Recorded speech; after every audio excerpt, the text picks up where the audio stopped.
I've been doing hazmat for a long time. One thing I can tell you is that hazmat incidents come in all shapes and sizes.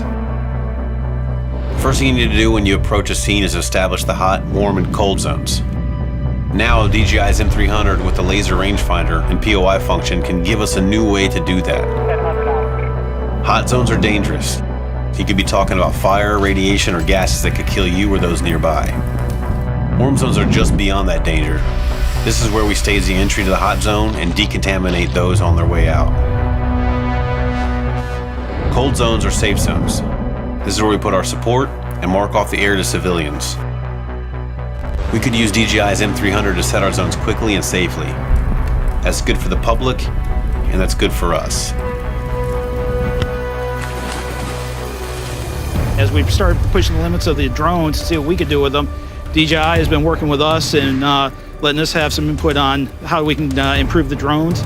They're listening to the responders, building the products the responders are now going to be using, which kind of really works for us because now I can start doing more things with the drones and keep more people out of the hazard area. With the drone, you can get in close to see the incident without putting any of our people in harm's way. The new Aki Sync will let us get up to about 6 miles away, and under the wrong circumstances, you want all the distance you can get. With the drone, you can also get around much faster than waiting for someone to gear up and get decon established. And we can now have eyes on that scene in real time. At 50 minutes flight time, it's also got more juice than any other drone we've used before. Using the new laser rangefinder, we can measure the area and set the zones with a bird's eye view. We've been using DJI drones for a few years now to stay safe, improve efficiency, and do our job better every day.